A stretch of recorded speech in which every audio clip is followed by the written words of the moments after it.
Hello, everyone, and welcome to the Joseph Smith Podcast. I'm your host for today, John DeLynn. It is July 24th, 2025. This is a Mormon Stories podcast production. And today we are covering part 9 of our series that's beginning with John Turner's new book published by Yale University Press called Joseph Smith, The Rise and Fall of an American Prophet. John Turner is a professor of history at George Mason University. And we are covering today chapter 9 in his book called Flying High. And it covers the 1831 period that includes Joseph Smith showing up in Kirtland. So that's what we're covering. For those who have not already been joining us in this series, there are 8 other episodes. We're going chronologically. There are already 8 other episodes that we've recorded. This series is best consumed chronologically. So consider Googling Joseph Smith Podcast or finding the Joseph Smith Podcast playlist on YouTube. We're going to be releasing all these episodes in a series on Spotify and Apple Podcast as well. There are visuals sometimes, but we welcome you all. The purpose of this series, as we've said before, is to get history-based, factual-based, evidence-based perspective on the life of the founder of the Church of Jesus Christ of Latter-day Saints, which is Joseph Smith.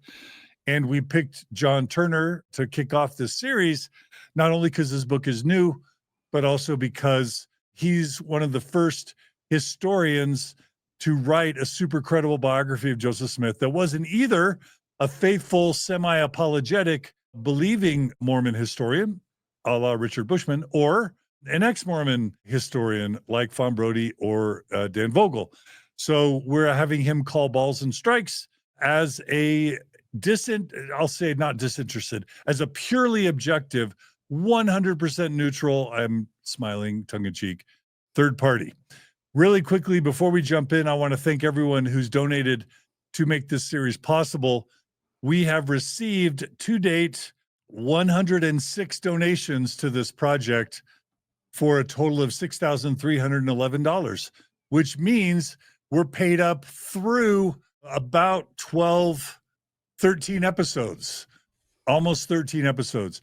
I don't understand how we have tens of thousands of consistent viewers and only 106 donations, but I guess there's a few of you that believe so passionately, you've really stepped up. If you value this series and you want to see it make it all the way through Nauvoo and Polygamy and Carthage Jail and, the Danites and all the fun things, Joseph being crowned king of the world, him running for president. If you want the full Joseph Smith experience for, 30 plus chapters in this book, we hope you'll continue supporting this project. But a hearty thank you to everyone who has donated so far and to our regular Mormon Stories donors.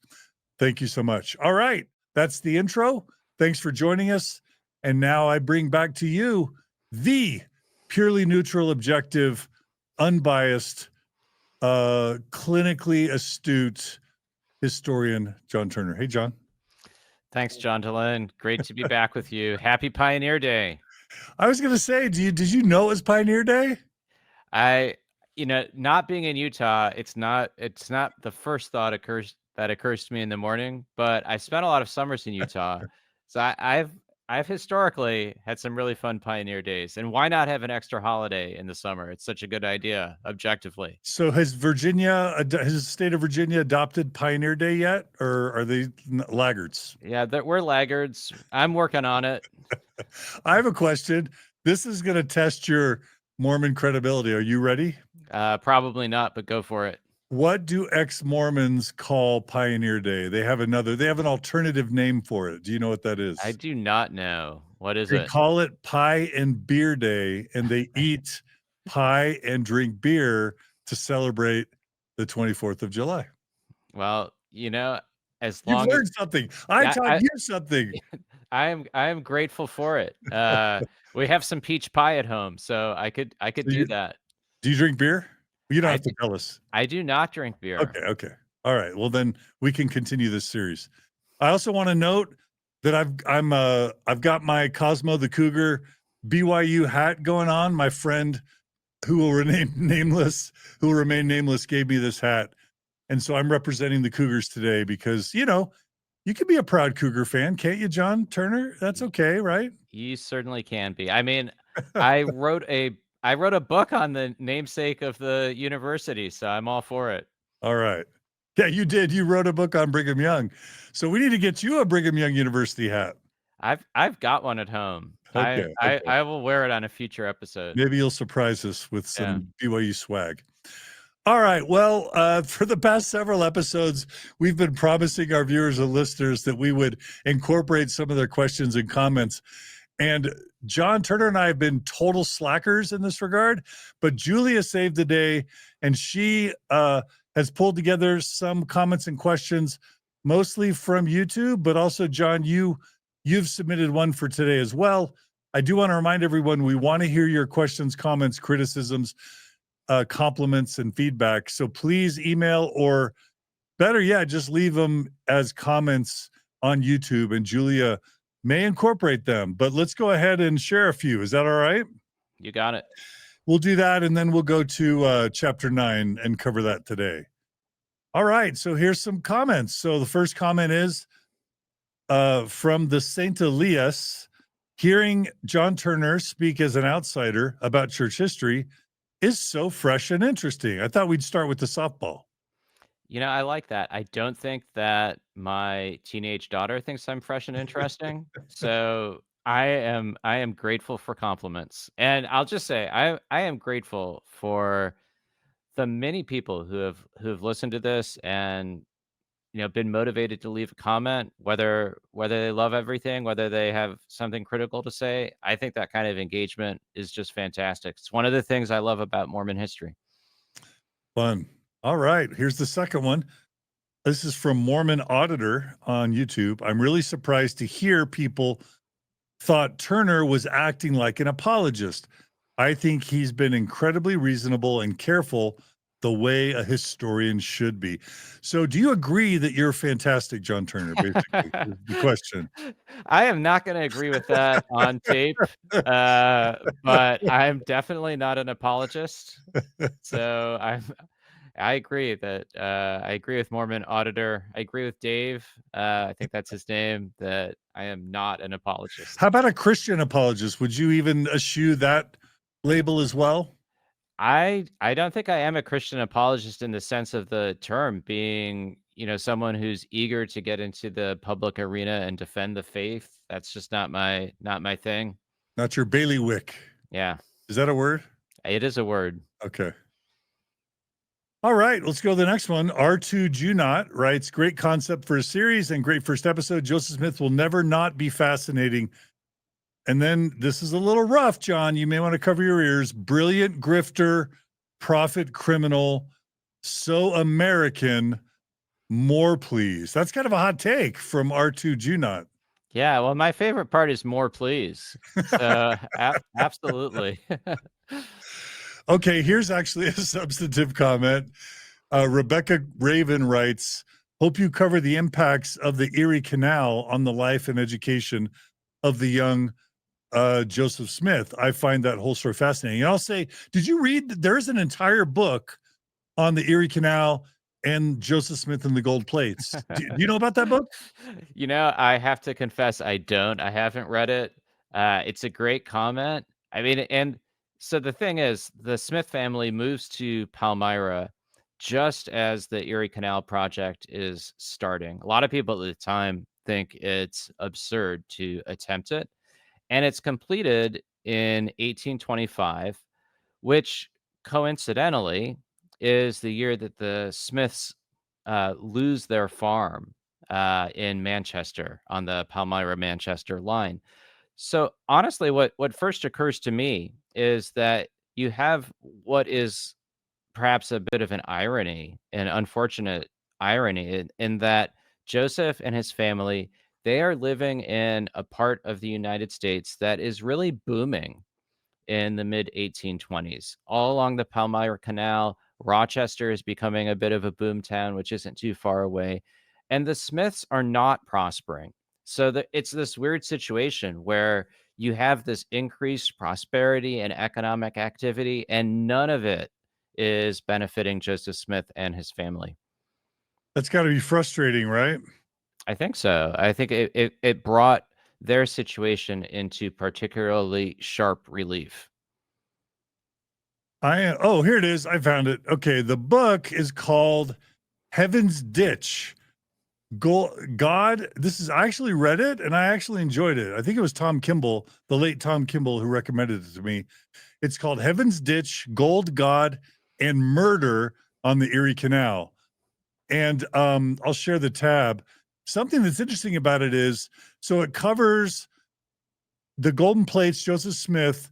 It covers the Erie Canal. Can you guess what murder? What it's covering with the murder, John Turner? I'm guessing the murder of William Morgan. Exactly. So it And covers the Masonic stuff and William Morgan. Exactly. yeah, that looks like a lot of fun. I'll check it out. It is a fun book. It's by a guy named Jack Kelly, and I enjoyed it. So anyway, that's a good comment. Thanks for the response. Thanks to Rebecca Raven for her comment. Okay, the next one's a long one, and John, you received this one and asked me to share it. Do you want to give any context before we read it? Nope, just from an anonymous listener, and Okay. I really appreciate the fact that somebody took the time to craft such a careful question. All right, I'll read it. Here we go. What do you make of the idea? First of all, is this true? And you can pause me at any time because this is going to be a lot to remember. That Joseph Smith didn't refer back to or cite the Book of Mormon much after it was published.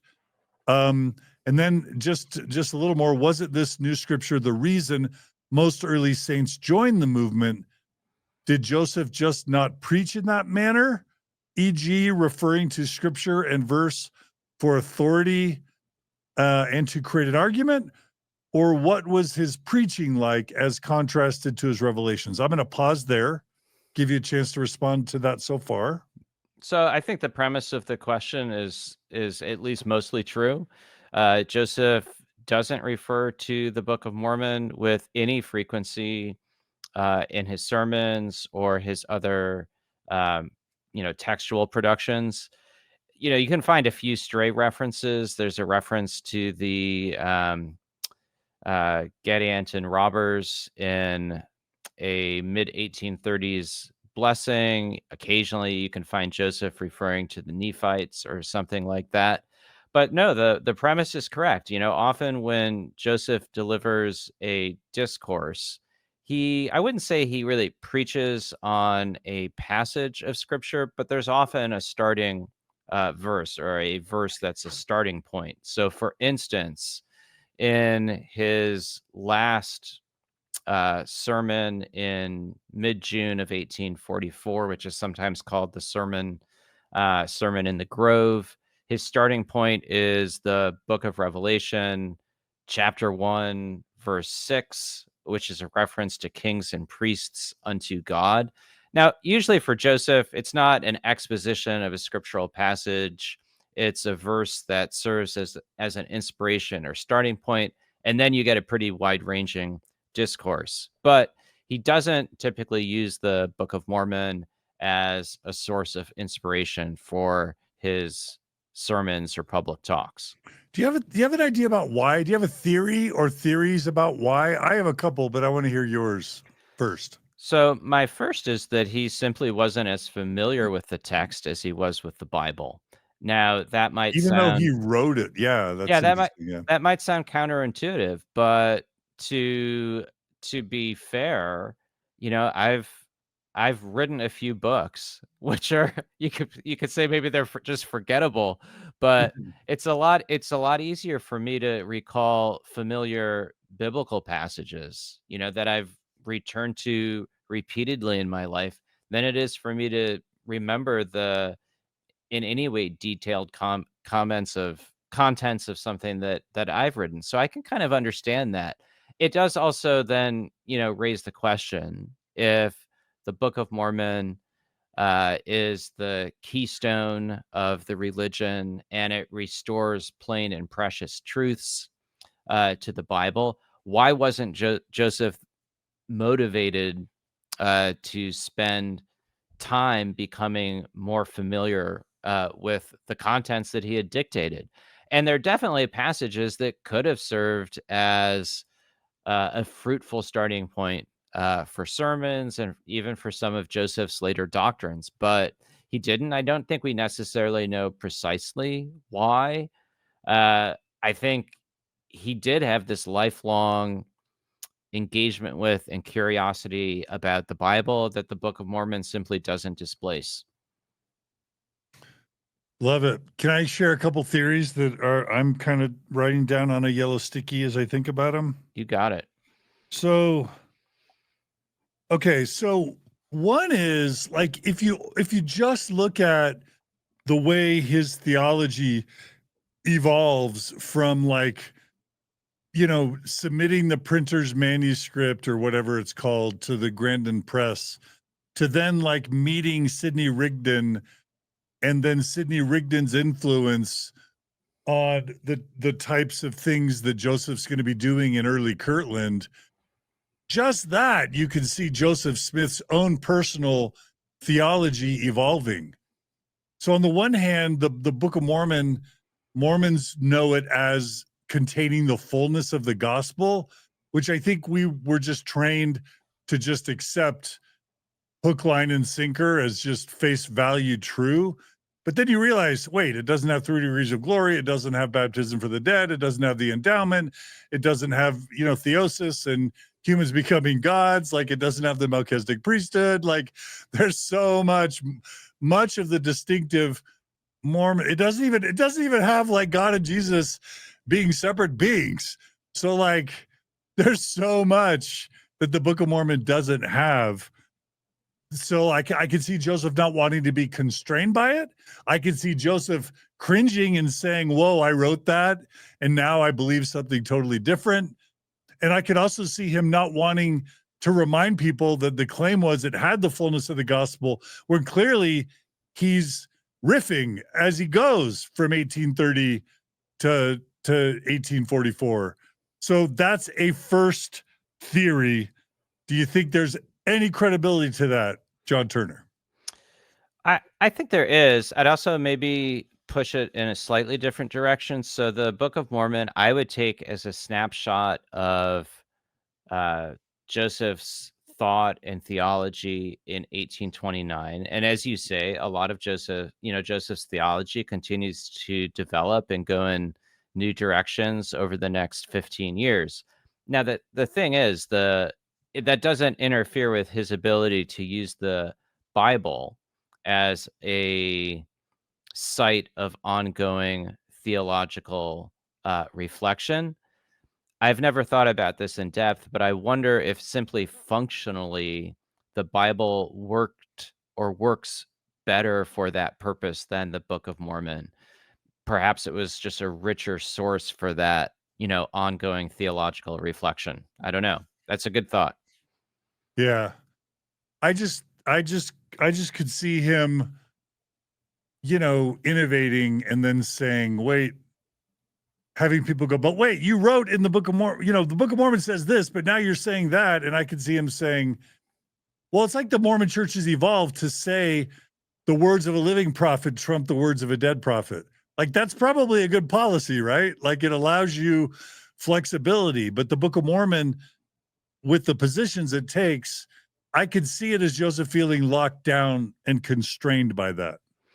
Perhaps, yeah, no, that could be. I I mean, I know we're think, theorizing. I know we're yeah, just, no, I mean, we don't know why he just doesn't seem to have spent a lot of time with the text over those last 15, 14 years of his life. I mean, there's definitely teachings and doctrines in the Book of Mormon that do stay fixed, at least during Joseph's lifetime. The age of accountability for children, that infant baptism's an abomination, that spiritual gifts persist. So there's some things that are built in that don't change. But I think when Joseph is engaged in theological exploration, he always goes back to the Bible. He finds those texts, to be the ones that animate his thinking and push it in new directions.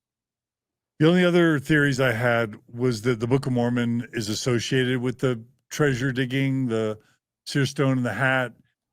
I imagine he would appreciate distancing himself from that part of his history, but I was surprised to learn the very peepstone and hat he used to treasure dig, he used to translate the Book of Mormon, and not the seer stones. I mean, not the Urim and Thummim, not the breastplate.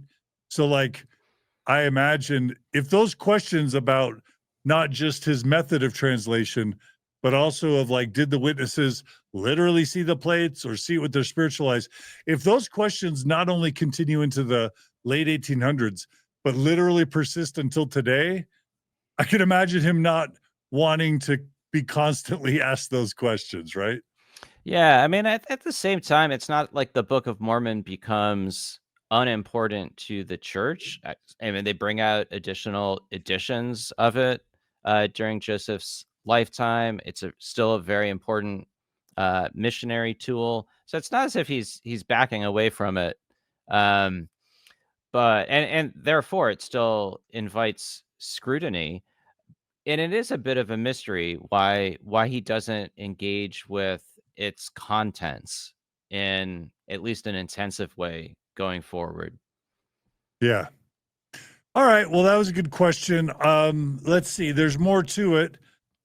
Um, it just seems to me that if Joseph had such a miraculous experience with the book, as the words flowed through him in whatever manner they did, it would have been so incredible, so affirming of the reality of the God in the work that he would be referring to it at any possible moment.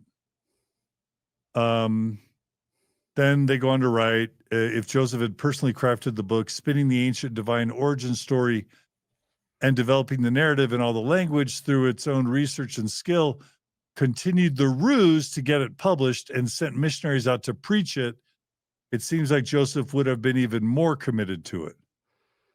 Huh. Yeah, I mean, maybe part of this is simply Joseph is a prophet who is always going in new directions. I mean, there's always a new project. He moves right into this revision and expansion of the scriptures. He moves into that a few months after the publication of the Book of Mormon. Uh, there's there are always other new activities that he's undertaking. I think to a certain extent he moves on and he moves on to new things. I Yeah. agree. I agree that on the face of it, it doesn't make sense. One would have expected perhaps the sort of engagement that Latter-day Saints are encouraged to have with the Book of Mormon today. I think there's evidence, and historians have been rooting around with this. There's evidence that for some church members, the contents of the Book of Mormon did become and remain important. For Joseph Smith, he does seem to largely have moved on to the next project. Yeah. All right. We'll read a couple more. We're not going to try and read them all this time. We're going to save some. Uh, I love this one. Fate Meets Sluck writes, I am thinking about canceling my Hulu to donate to the Joseph Smith podcast with John Turner instead. Far more interesting and informative. Any, concerns about that piece of feedback, John Turner? I don't have any concerns about that. Yeah, I mean, cancel everything else. But pretty good to actually be more informative and interesting than everything on Hulu. I like that idea. All right, couple more quick ones. I am just saying one writes, I appreciate John Turner acknowledging that those who have had the misfortune of being members of the church and experiencing great harm as a result impacts how we perceive Joseph much differently than Turner does. Uh, right, as a never Mormon. It's important that he hear the immense damage this man has done from the perspective of the person writing this comment. A narcissistic abuser can be rakish, fun, charismatic, etc., but that pales in comparison to the abuse. Joseph Smith was a manipulative, lying, power-hungry man with little in the way of morals and claiming the power and voice. And um, there may be more to that comment, but I think you get the picture. Um, so what's your general response to that? I appreciate a few comments along those lines. I know that there are elements of the Joseph Smith story that I simply enjoy, and I talk about that with some frequency. Joseph's chutzpah, his audacity, his mirth, his recklessness, his sociality, his hospitality. And I think sometimes when I am, lifting up those parts of the story, it can be uncomfortable for people who feel betrayed by Joseph and the church that he founded. I think, as someone who is not connected to the church or to the tradition, I think I did not fully appreciate those depths of feelings. I probably, should have been a little bit more aware. So I appreciate those comments. I think I would also say that I try hard not to either give Joseph the benefit of the doubt or to assume the worst. I think the flip side of the comment is also true, that for people, there are large numbers of people who feel betrayed and hurt. There are also large numbers of people who feel fulfilled, led, um, filled with the Spirit through the tradition that Joseph established. And so there's just this wide range of emotional and personal and human response to this story. And I like being reminded that, this really matters to people. That's actually one of the things that has always pulled me toward Mormon history more broadly. It's fun to write about something that matters to people, but at the same time, this isn't just fun for a lot of people. So, all of those things are things that I try to keep in mind. Yeah. And we're almost done. Here's a cousin comment. Yams317 writes, after listening to this episode, I'm convinced John Turner hasn't met enough scammers in his time. Successful scammers commit 100% to the bit, and the lies become more and more grandiose. It may seem implausible at face value, but when you put stories of religious or cult founders next to each other, you see a pattern. So, John Turner, I'm just joking, but what's your exposure to scammers and Well, charlatans and frauds? I mean, I'm glad I haven't met enough scammers. I certainly glad I haven't. I don't think I've ever fallen for any just truly horrendous scams. And occasionally I will click on an email I shouldn't click on, despite all of the warnings and trainings that my university makes me endure. Yeah. So my basic perspective on Joseph Smith is, if you've listened to the prior episodes, that yeah, there's deception involved in terms of the coming forth of the Book of Mormon. And I think as we go forward, we might talk about other analogous instances. At the same time, I'm resistant to reducing the Joseph Smith story to one of fraud and deception. Only I only that, right? Yeah, exactly. To only fraud and deception. I Yeah, think, this is a complex individual who did have, this mixture of motivations that's not always easy to untangle. love it. Okay, really quickly, because Dan Vogel is he's read a few books. He knows a little bit about the stuff we're talking about. I feel honored that he would pay attention to anything I'm involved with, and you may feel at least somewhat similarly. He's been commenting here and there. So, hey, Dan, we love you. Um, One thing Dan writes is nice to see a non-believing historian struggle with these issues. Usually they sidestep them. So, what do you think about being a non-sidestepper, John Turner? I'll take that as According to, high praise. yeah, I really, yeah. I mean, I get also the thought behind the comment. I think when you're you're an academic scholar of religion, there are certain schools of thought that you should I don't know, that you should sometimes bracket truth claims. And I do think there are instances in which we have to, as scholars or just observers of something, say, we really can't know. We can't penetrate to the heart of that. I'm not in a position to judge or to make a judgment. But I've tried hard to not do that unnecessarily. So if there's something that I think, bears commenting on in Joseph Smith's life, I want to give my best judgment while acknowledging that it's my judgment, and other people might come down on it differently. Love it. Okay, one more comment from Dan Vogel, and then we'll jump to chapter 9. Dan writes, when Joseph Smith couldn't bring Alvin to the hill in 1824, that was the end. There was no yearly meetings with Moroni. That was invented in Joseph Smith's 1838 history to connect it to 1827. He revived the story in 1827, as Turner relates, when he came home from Manchester and told his parents that he had been chastised by the angel messenger. It was a surprise to them. They weren't expecting yearly visits. Now, you're allowed to disagree with Dan Vogel. I would say be careful. No, I'm just kidding. What would you like to say about Dan Vogel's comment about Yeah. the 4 visits? So that's a great comment, and we alluded to this in prior episodes.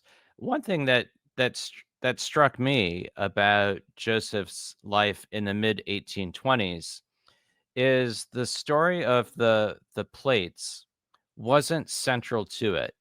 When Josiah Stowell hires Joseph as a treasure seer, he hasn't heard about the story of the gold plates. He hears other things about Joseph's gifts that attracts him to this young man. So this certainly wasn't front and center in Joseph's life in the mid 1820s. It does seem that the story does originate, or at least around 1823. What happens in between is uncertain. There are some references from some of Joseph's detractors to the effect that he may have brought other individuals to the hillside, such as his fellow treasure digger, Samuel Lawrence.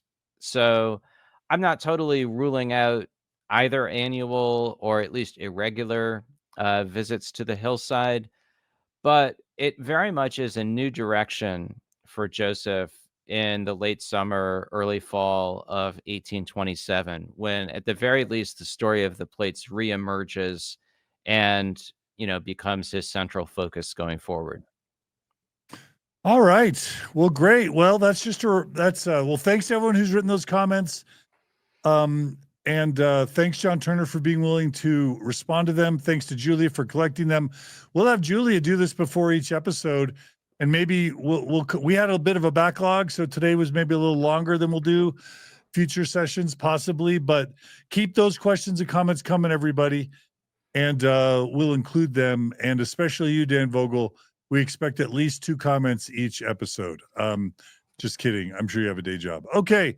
John Turner, should we talk about chapter 9 of your book? Let's do it. All right, everyone, go buy a copy of Joseph Smith, The Rise and Fall of an American Prophet. Let's make it an international bestseller. We're on to chapter 9, which is called Flying High, and it covers 1831, mostly in Kirtland, a little bit of New York in there, a little bit of Missouri, a little bit of Kansas. And we begin by Joseph and Emma arriving in Kirtland. And holy moly, I've got thoughts, but do you want to start out and kind of set the stage? Sure. So Joseph and Emma roll into town on February 4th of 1831. And I do like, a story that is commonly told.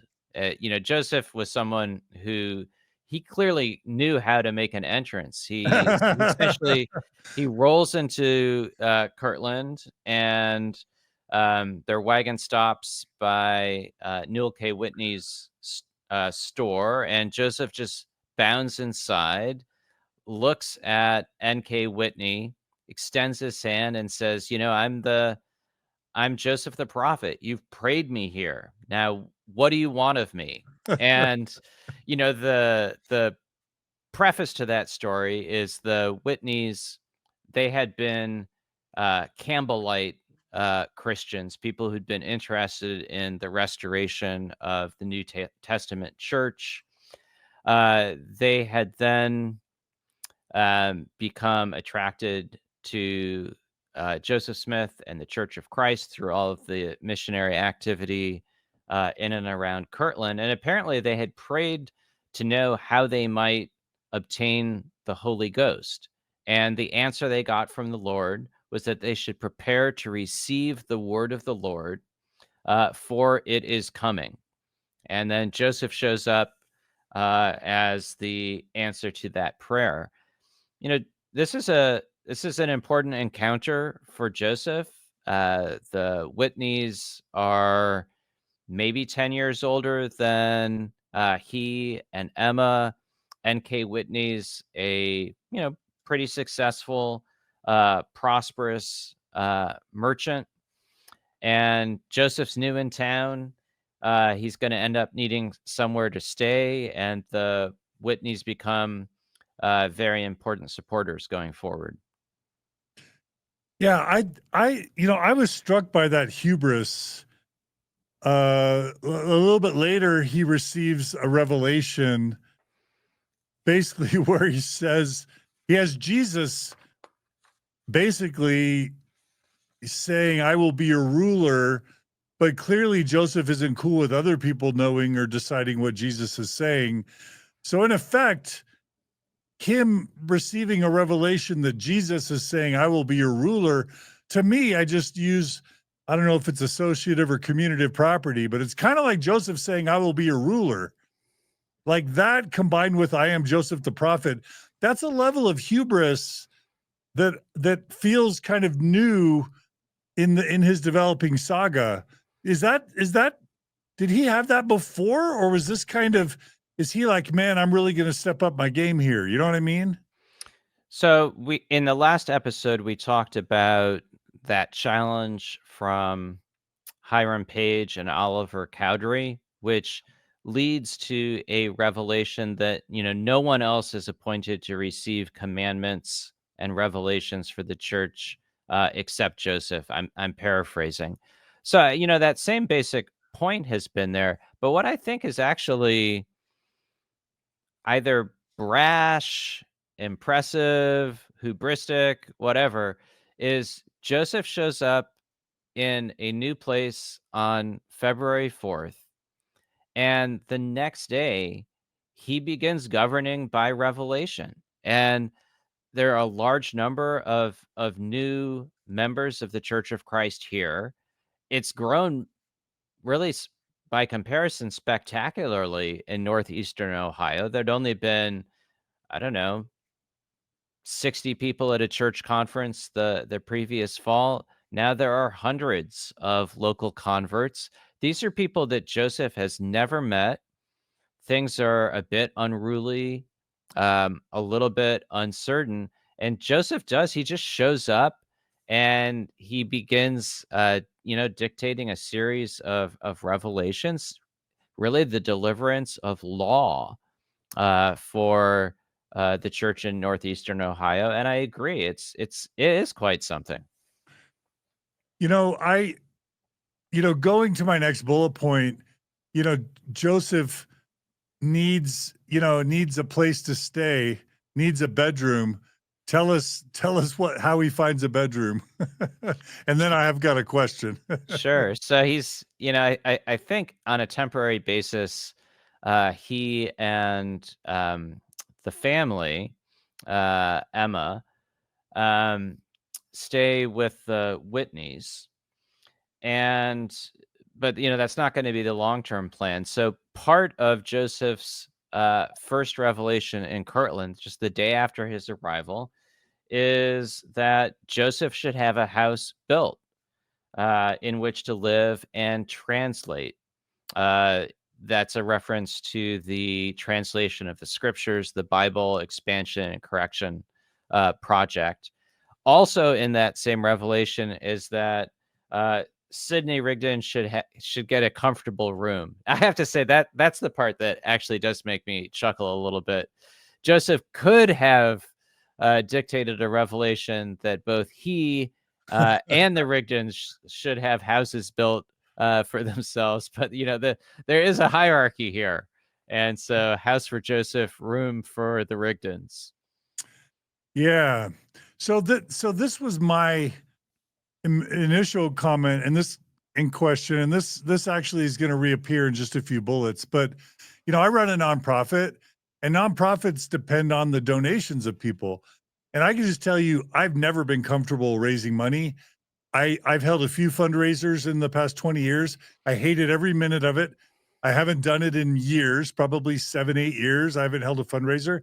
I don't fundraise anymore. I don't even ask people for money other than like on the podcast. I'm like, I'll give you this content for free. And if you want to throw us a bone, you can. But other than that, I'm just uncomfortable asking anyone for money. He's comfortable having someone give him his master bedroom in his own house. Like, I know that on the one hand, religions and nonprofits rely on the generosity of wealthy people. On the other hand, I look as a sign of character how comfortable someone is sort of asking people to sacrifice at high levels. And you get the impression, and I just want to know, is this inaccurate, that Joseph was supremely comfortable asking people to make tremendous sacrifices. And as soon as we get into Missouri and then Nauvoo, it goes to 11. But tell me if I'm right or wrong there. I mean, I think you're right. So I think then the question is, what do we make of that? There are people it's not just religion, religious institutions and nonprofits in which founders ask people for money. There are plenty of entrepreneurs in your neck of the woods, right? or to the north and east. If you're starting an enterprise, you believe in it. You ask people to commit their resources and to risk a lot sometimes. Now, I think a difference there is in those circumstances, you're asking people to, usually who have a lot of means to give you some of them. With the early Church of Christ and the Law of Consecration, Joseph very quickly asks people to, in some instances, consecrate all that they have. And that is a supreme that's a supreme ask. I think, as we move forward, I agree. Joseph is comfortable making that ask. I'm not aware of him having, qualms about it. And I think one theme that I tease out in later chapters is some of the time it does feel a little uncomfortable because Joseph is asking other people not just to risk their financial resources, but to risk their lives.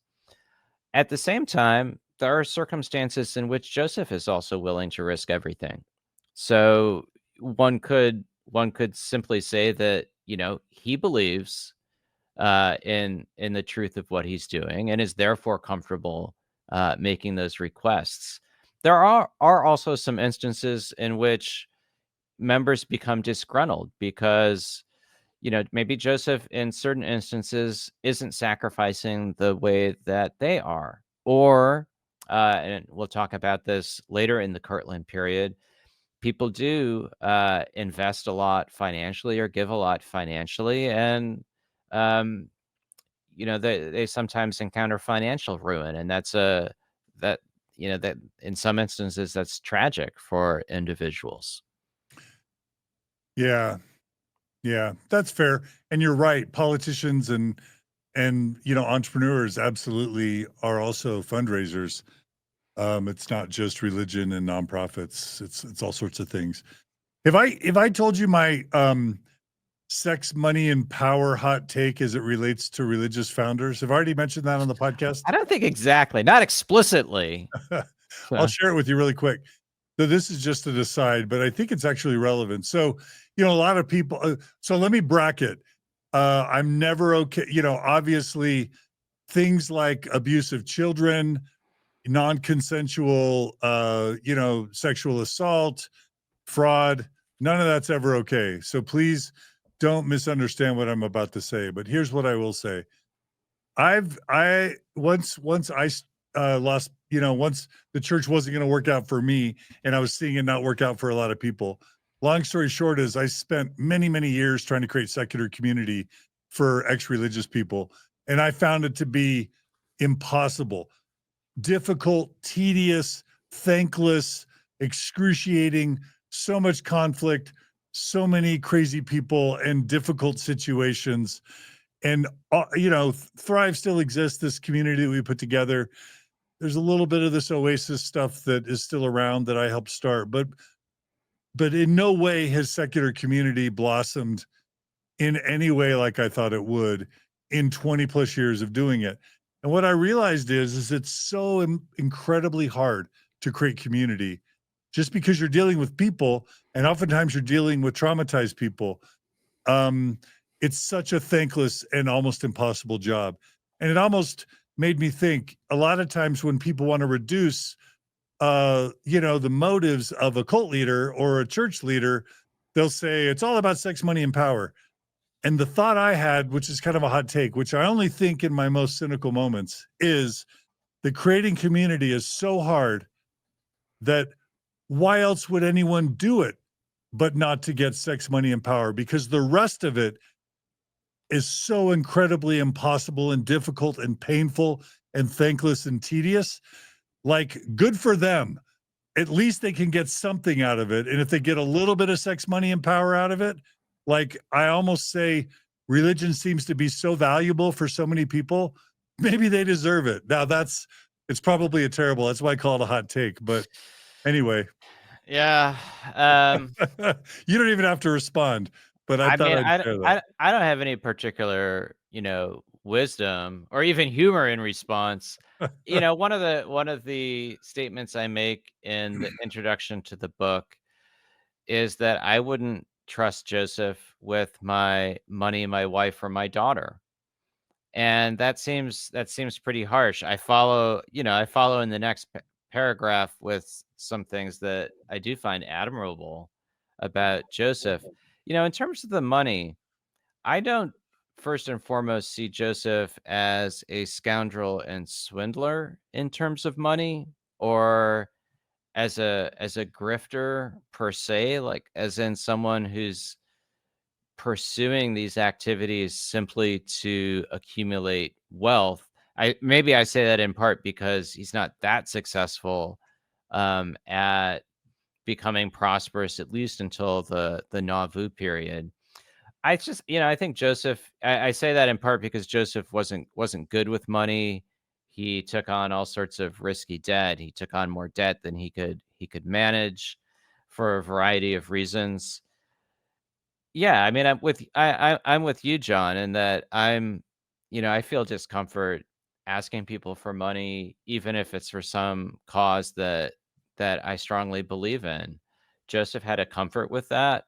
I do think to some extent anyone running a religious institution or other institution, you sort of have to make that ask. And Joseph just asks an unusually large amount from his followers.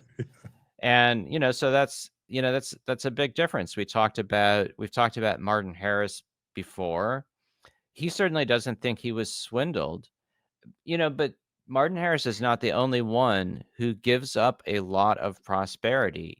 Edward Partridge is another example of someone who comes up in this chapter. I mean, he wasn't super rich, but he owned a hattery in Painesville. I don't know how you get rich from selling hats. It was probably easier in 1830, but he also had property. And, I think he'd also been a Campbellite, although I could be misremembering. his daughter Emily, who became a plural wife of Joseph Smith, she commented many decades later that his, when her father converted to Mormonism and joined the Church of Christ, his friends of the world thought he was insane. It was that big of a leap. It wasn't like joining one of the other churches in the area. And, I think Joseph uh, called on him to sell his business and to sell his property. And apparently, according to his own daughter, who was a faithful member of the church, he sold his property for a pittance. He lost a lot of money in the process, and he suffered great personal cost. He was tarred and feathered in Jackson County, and so he sacrificed a lot financially. He risked his life. He did not think that Joseph Smith swindled him. And so I think we have to again recognize that, there are a lot of different human experience and responses to the way that Joseph leads in this respect. Absolutely.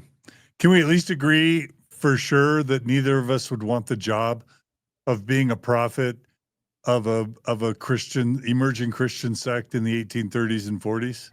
Absolutely. And I think one thing we have to say is that Joseph's personality was much better suited for it than mine. I'd be such a, Presbyterians would make terrible prophets. We're so dull. We're the least interesting religious group in the United States. Well, just once things start going on in Missouri, I don't mean to no spoilers, but I'm reading No Man Knows My History separately, and things get real really quick. Yeah. And so this stuff gets really serious. So stay tuned, everyone. You do not want to miss Missouri, Zion's Camp, Liberty Jail, and Far West. It gets really intense, right? Am I wrong? No, you're not wrong at all. And I that's mean, not even Nauvoo. right. I mean, this is we're in the winter and spring of 1831. The Yeah. next March, Joseph is dragged out of his house. He's, seriously assaulted. He's tarred and feathered. He's beaten up. And this is real. This is not make believe stuff. And Sidney Rigdon's dragged around with concussions from his head being banged on the cement or whatever. Yeah, serious stuff. All right, so when the Saints start coming to Kirtland, it swells. Do you want to talk about because that repeats in Independence, this idea of the Mormons descending upon a town? Do you want to talk about anything about what that might have meant, especially to the people in the town prior to Yeah. the Mormonites, as it's written in the book, appearing? And Edie Howe, feel free to discuss Edie Howe.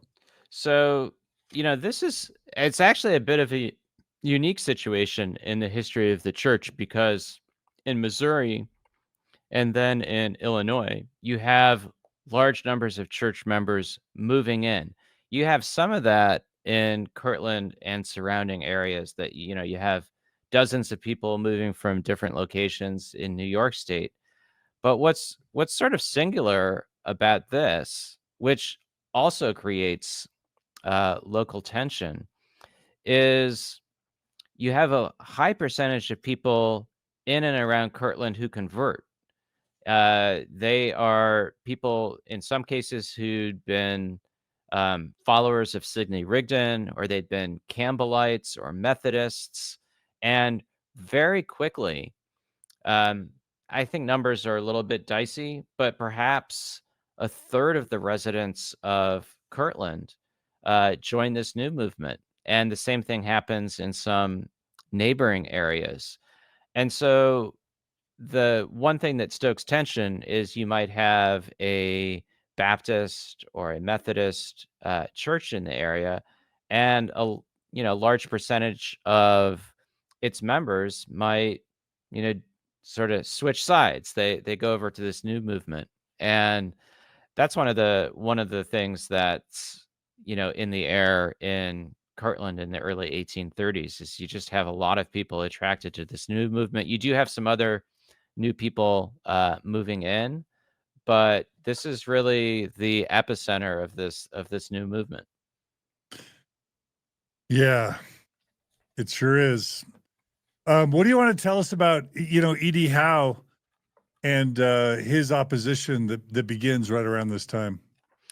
Yeah, so E.D. Howe is a publisher in Painesville, so nearby. He's really most known in Mormon history because of his publication of Mormonism Unveiled a couple of years later, that um, includes a lot of material from Joseph's early detractors. One thing that I hadn't known about Howe before working on this book is that, and I don't think this was the only thing that drove his criticism, but he had family that was part of this movement, including his own wife, who apparently had donated some money to the Camp of Israel, to Zion's camp, in 1834. So this was also, in a way, this was real and personal for Howe. I think a couple of his sisters belonged to the church as well. Howe he was a little bit like Abner Cole in Palmyra. He was a bit of a religious skeptic. He didn't like spiritual excess, and he didn't like the idea of gullible people, including his own family members, gullible in his mind, giving money to Joseph Smith and this upstart church. And I've mentioned this before, but if believing Mormons have been conditioned to dismiss and discredit any critic of the church as just being inspired by Satan or having an axe to grind, will you remind us of your position of people like E.D. Howe or other? Well, we talked about was it Abner Cole? What was it last time? Abner Cole was the publisher of the Palmyra Reflector. And also there's Phil, what is it? Philbert? What? Dr. Philastus Hurlbut. Hurlbut. Yeah. If somebody's trying to get a clear view of Joseph, ignore those people, believe them blindly, or something in the middle? Yeah, well, as you can imagine, something in the middle, right? No, I think we want to treat all sources fairly, and I think we don't want to be too quick to dismiss someone who might have been close to Joseph Smith. We don't want to dismiss that person as biased because of that. I also think for Joseph's detractors, we don't want to dismiss them because they might have an axe to grind.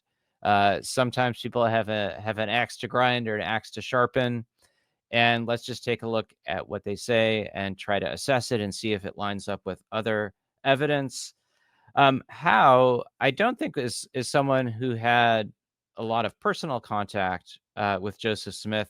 What he ultimately does with the book Mormonism Unveiled is he combines a number of different sources.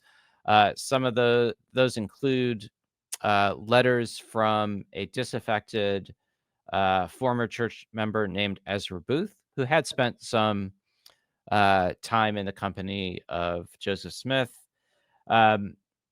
Affidavits that Hurlbut gathered from some of Joseph's former Palmyra neighbors.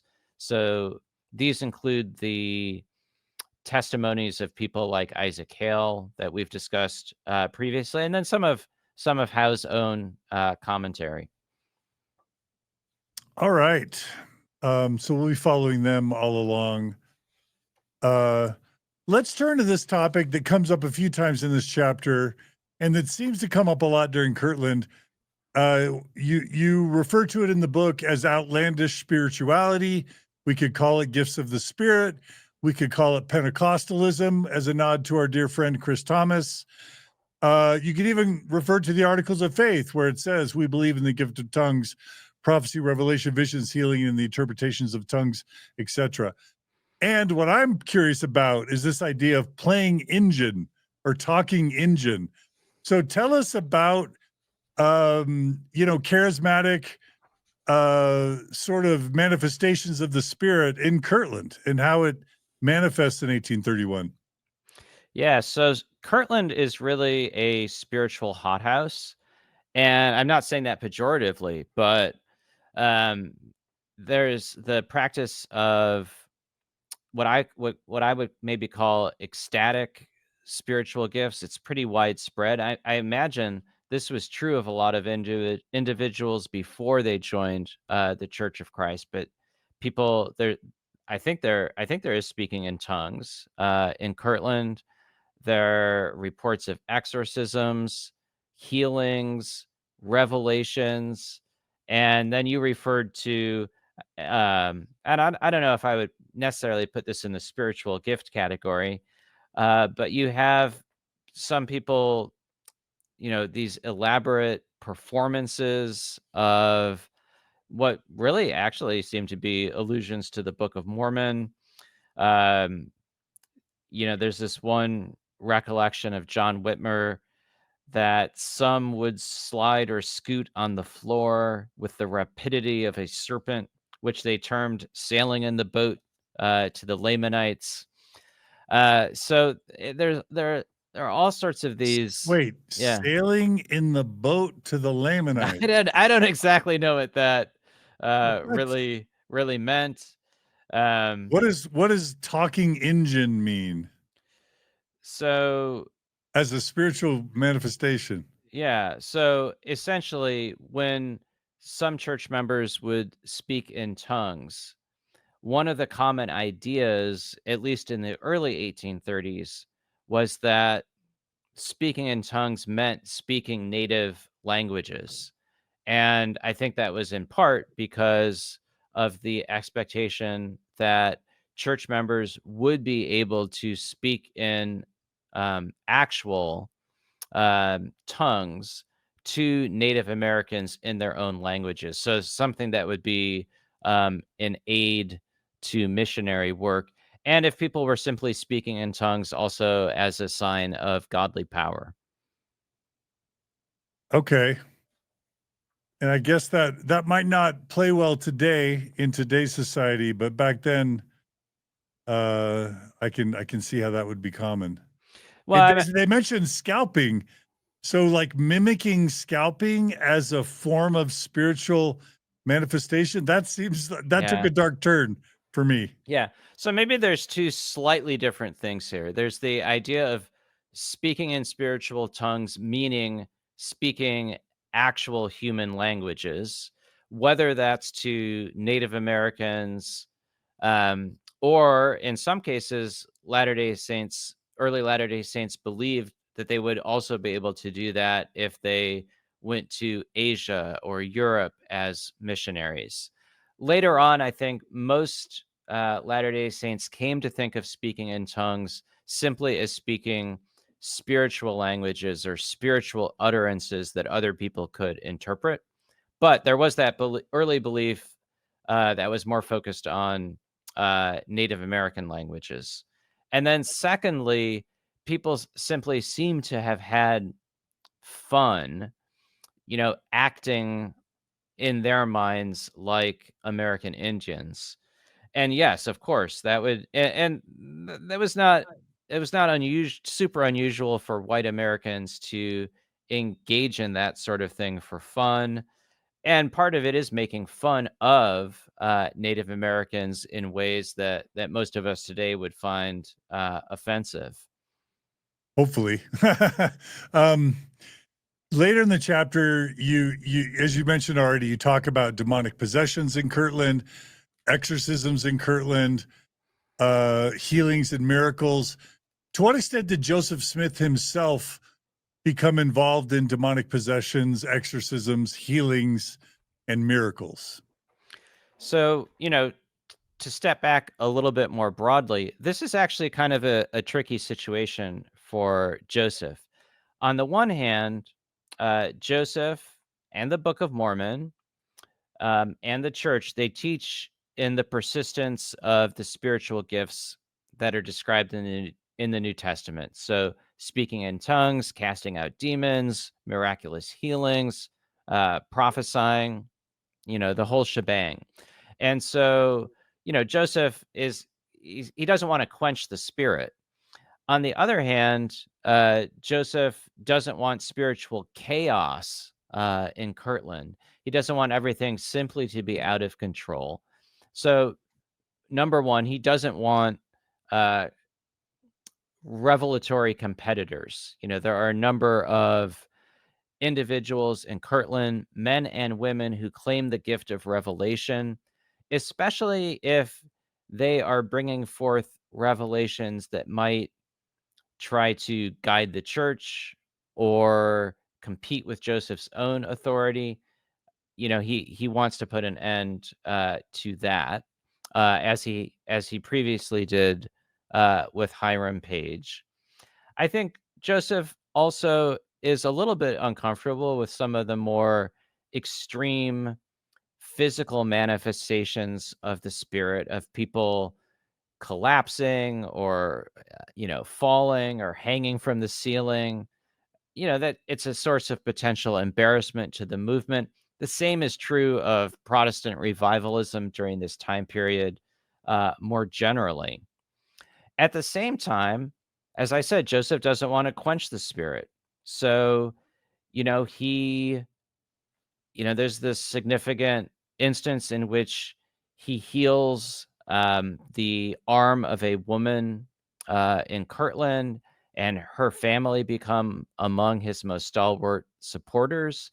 He also exorcises and casts out a demon from a woman who is suffering. And he writes about this in a letter to his brother Hiram. In his words, I went and had an awful struggle with Satan, but being armed with the power of God, he was cast out, and the woman is clothed in her right mind. And for Joseph, a successful exorcism like that, or a successful healing, it was evidence that the Lord was working wonders in this land. And that was a big part of the appeal of the early Church of Christ, was its association with miracles. Now, plenty of other people were skeptical about some of those claimed miracles. But for many converts to the church, they were evidence of the power of God. Let me just ask you, as a historian of religious movements in the U.S., what value do things like healings, miracles, exorcisms, demonic possessions, speaking in tongues? What I mean, you've weighed in on whether or not you thought there were actually plates. It would be hard to just claim that any demonstration of a charismatic spiritual gift is valid because number one, lots of churches don't do it. But number two, how would anyone know other than the subjective experience of the person doing it? But certainly they're not all valid because some are proven to be fraudulent. So, number one, what's the value of a church encouraging or allowing these types of Pentecostal behaviors? Is there a positive, a practical function to the building of the church or the movement? So I think there was in this case, and I think it wouldn't be too hard to find lots of other examples. Pentecostal Christianity in the 20th century, particularly in the early 20th century, and in an ongoing way around the world in the 21st century, would be another good example. I think there is a lot of practical value. I think there are a lot of individuals who are not just searching for correct doctrine or correct beliefs, or who are not just searching for meaningful community or a personal sense of purpose. There are a lot of people who are searching for the power of God and for access to spiritual power. And that was definitely one of Joseph's core understandings of the church. And I would say, especially as he develops his understanding of priesthood, one of his core ideas about priesthood is that it's access to spiritual power. And, as that term suggests, spiritual power, it was powerfully attractive for large numbers of people. And you're quite correct that, it's possible to invalidate particular experiences. But at the same time, I think for individuals who experienced the power of God as they understood it, it wouldn't necessarily mean that their faith would be unshakable going forward, but it was a strong anchor. Yeah. I'm thinking, I grew up in Texas and I remember Jerry Falwell, Oral Roberts, Jimmy Swaggart. And then I've seen movies like An Honest Liar where, the amazing James Randi used to go around and debunk claims of faith healing, of, being able to read the minds of the audiences or channel the Holy Spirit to like make prophecies when it's literal fraud going on, like literally a preacher with a earphone, somebody's feeding him knowledge as they gather it throughout the audience, and then the preacher's communicating to the audience that he's receiving a revelation when he's literally being passed the information through an earphone. Or the fake healings where they'll hire actors to fake being a paraplegic or quadriplegic, and then the fake faith healing, and then they jump up. Like, I could see a functional value of these Pentecostal type activities as engendering faith that God and power really is in the movement when it isn't, when it's not. And there's a middle territory for that, which isn't fraudulent, but it's just people maybe who tend to be dramatic, who tend to maybe be mentally unstable, who are either going to go along with it because there's probably social value. I'm reminded of a daughter of a Pentecostal preacher that I interviewed on Mormon Stories, who told the story of when she was a teenager. She hadn't spoken in tongues yet, but the whole congregation was expecting her to because her parents were the preachers. So she just decided one day, I'm going to speak in tongues because everyone's expecting me to, and do it as an act of faith. And maybe I'll feel the Spirit as I start doing it. And when she was honest with herself, she never felt anything. But then she was confused by people coming up to her afterwards, after she pretend spoke in tongues, and they told her how much the Holy Ghost they felt when she was faking her speaking in tongues. And then that made her wonder whether it actually did convey the Holy Ghost, even though she never felt it. But at the end of the day, it isn't it epistemologically kind of questionable or unreliable, and possibly a tool for manipulation, for these quote gifts of the Spirit to be employed as a way to engender faith and commitment to the movement. Can't they be problematic in that way? Well, I mean, I think they can be problematic in all sorts of ways, including the ones that you just mentioned. I think sure, in those contexts there's incentive to fake it. And there's a memoir written by a Methodist female preacher named Nancy Towell, who went to Kirtland, either 32, maybe 1833, I think 32, and witnessed, as she said, Joseph presiding over, I don't know, some sort of ritual. I don't know if it was a ritual of healing or something else. And, some of the individuals, I'm sort of garbling the recollection, but some of the individuals were reporting feeling the power of the Holy Ghost. And Towel alleged that, somebody had like warm water poured on him or something like that. And I don't know whether any of that's true or not, But yeah, it's hard to totally escape the taint of the possibility of fraud.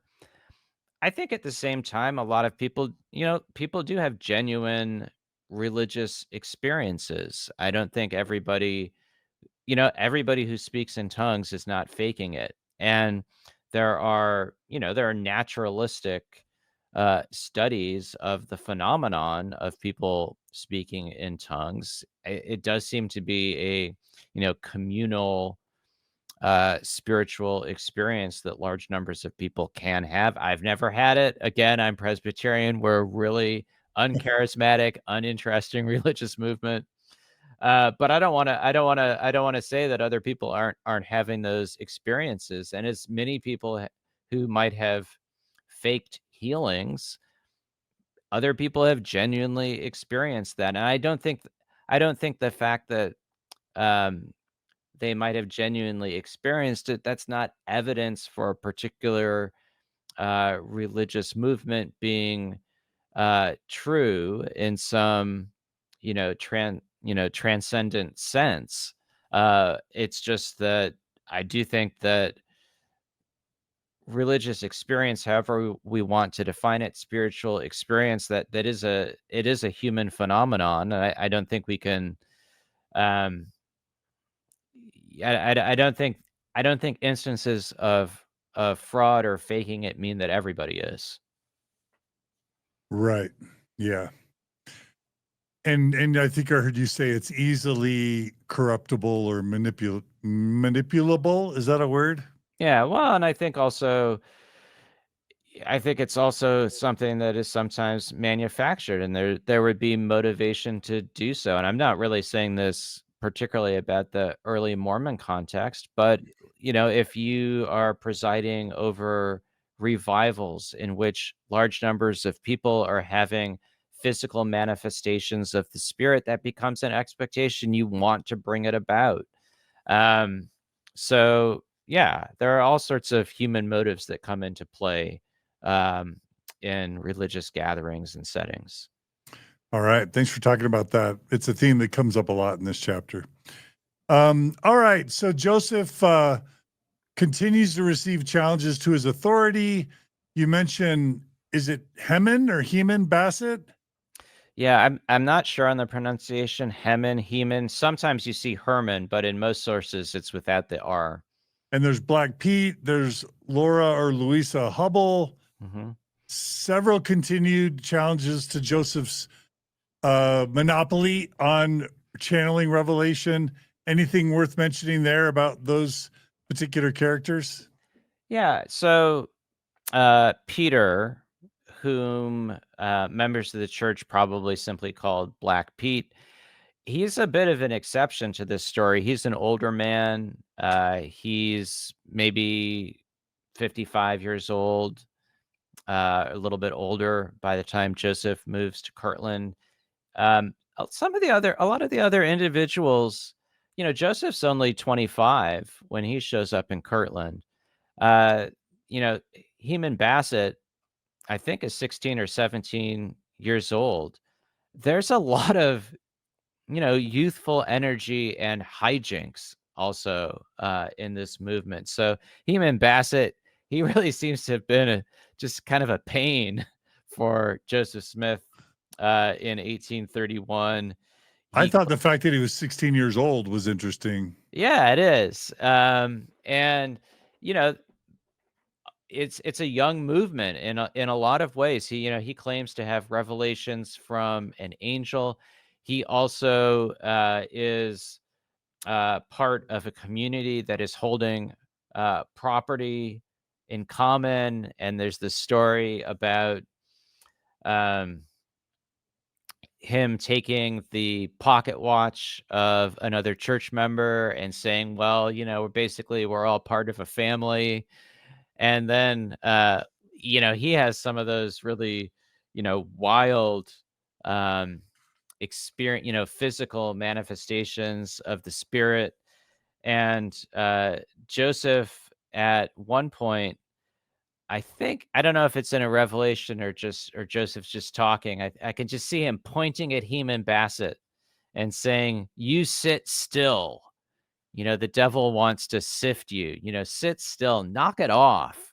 I think sometimes during these months with these unruly new new and often young converts in Kirtland, Joseph Smith just wants to tell some of them to knock it off and simmer and settle down. I mean, it is fundamentally a bit questionable to say, believe my revelations, but yours are only valid if they conform and subjugate themselves to mine. Like, I think Mormons, thoughtful, skeptical Mormons today almost have that same conundrum because, let's just say a young mother will pray about whether or not she should go back to work, and she'll get a confirmation from the Holy Ghost that she should, but then she'll tell her bishop or her dad or her husband, and they'll say, well, the Holy Ghost tells me you shouldn't. And by the way, the prophet has said a woman's place is in the home. So that must be from a different source. And, there's always this issue of, yes, there are spiritual gifts, but only if they conform to the leaders and the authority are they valid. And that's sort of like a house always wins scenario, which is a bit of a red flag.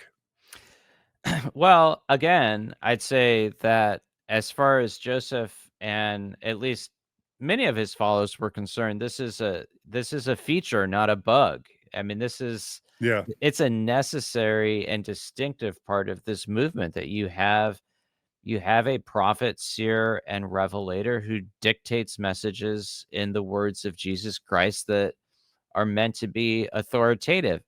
I will say that, I mean, I agree with you. So one of the things that I um, do like about my own um, branch of Protestantism is there's a strong belief in shared governance in which you have layers of governance that include both ordained ministers and lay elders. I like that. At the Yeah. same time, I understand if you look at Kirtland in 1831, when Joseph shows up, you have some pretty unruly people practicing these exuberant spiritual gifts. You have groups of people who insist that true Christians should share all of their economic resources, they should share all their property. And if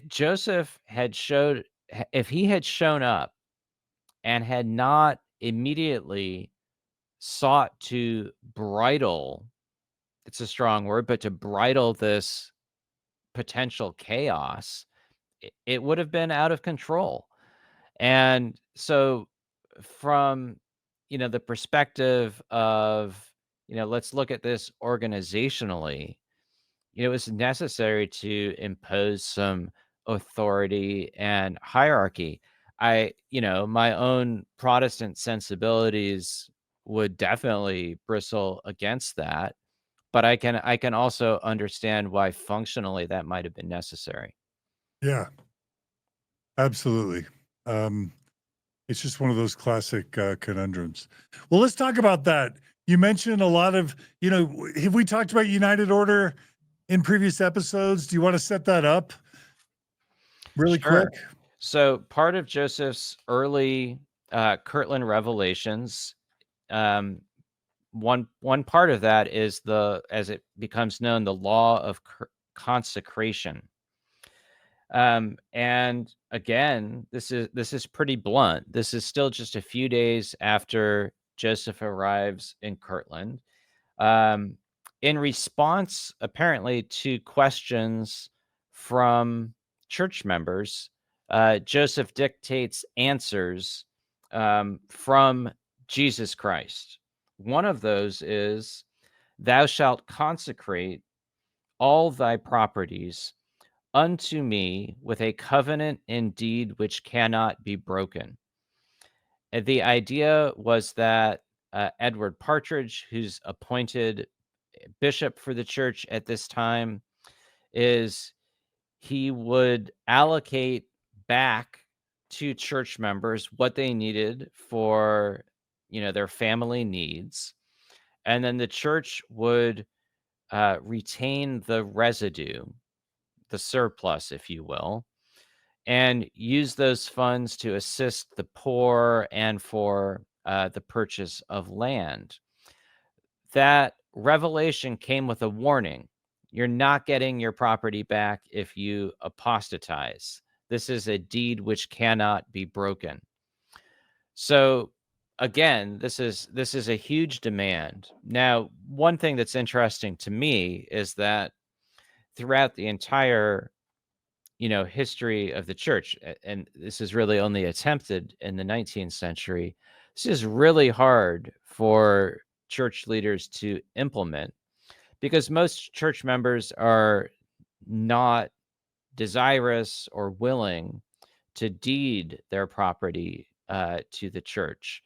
So there's some early examples.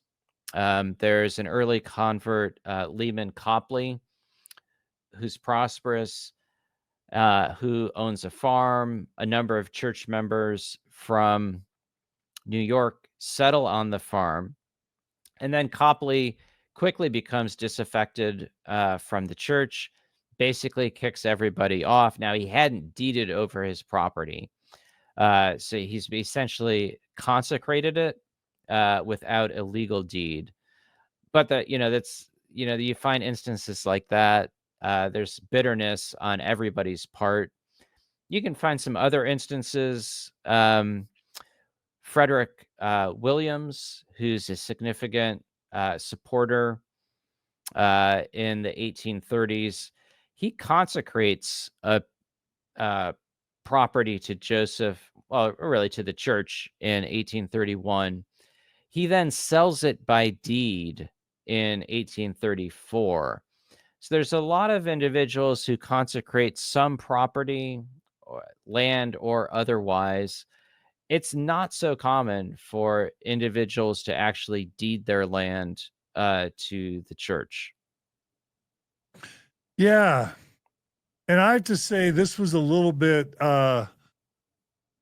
disturbing for me. The United Order thing, on the one hand, there's some, well, on the one hand, I feel like Tevye in Fiddler on the Roof. On the one hand, Right. on the one hand, it's idyllic. It's let's all share and let's have no poor among us, and let's all live as a community. And that sounds beautiful. It almost sounds like what Jesus would want. On the other hand, that's, we all know who grew up in the 80s, how the communism and the Cold War seemed to turn out for places like Cuba or the Soviet Union or China. They basically went capitalistic / oligarchic because communism has problems with the distribution of resources, and that's how I was raised, right? Maybe I sound like a Gen Xer or a boomer, but that's how I was raised. On the other hand, it also seemed like a potential money grab. Like the other place where this happens is in Far West, when Joseph's basically kicked out of Kirtland and they're kicked out of Independence. And I'm like, isn't it interesting when Joseph is poor and destitute and needs a house and money, all of a sudden he gets a revelation that everybody needs to give what they have to Joseph, and then Joseph gets to redistribute it however he wants, but he keeps what he wants. And then the final thing that was kind of really disturbing was this idea that you give your property to the church and you don't get it back. Even if you leave, you don't get it back. That reminds me of the FLDS, like the Kingstons and the FLDS, these sort of Mormon offshoots / polygamy cults, if you're okay using that term for the Kingstons or the FLDS. That's core behavior on their part. And so, where you give everything to the church. We interviewed someone who was a Kingston. She said that when she became an adult, when she started working, the direct deposit for her employment went to the church's bank account. And then they would give her whatever money from her earnings that they felt was appropriate. that was triggering to hear it happening in the 2020s. It was disturbing to see that I guess that the Kingstons and the FLDS have their scriptural basis in Joseph Smith and the Doctrine and Covenants. Now, I don't mean to just lump all that on you, but those were some of my reflections, in addition to the "I will be your ruler" comment that Joseph somehow channels into Jesus's mouth. So, any reactions to all that? That's a lot to respond to. Yeah. I'm basically asking you to be my therapist, John Turner. That's what I'm doing. Yeah. Well, yeah, I'd be wary of giving all of your money to anybody, John. That is probably a good caution.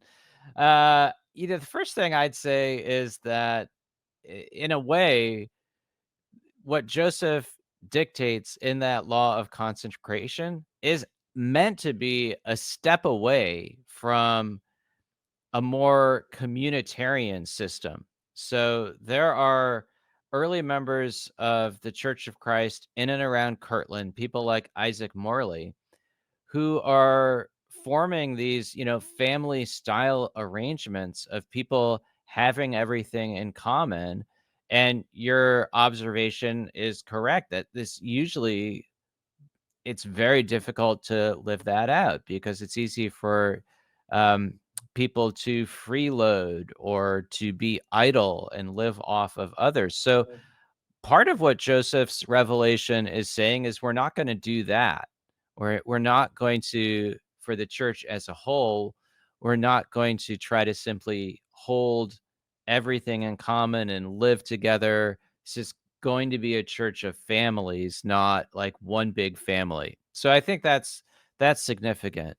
In terms of the arrangements going forward, yeah, I think I think this is an unreasonable ask of individuals. Now, I understand the logic of it. If this is Christ's true church, and you have to establish a new Jerusalem before Christ returns, and he's returning soon, wouldn't everyone want to give everything and be all in and fully devote themselves to this movement and not hold anything back? So I get the logic.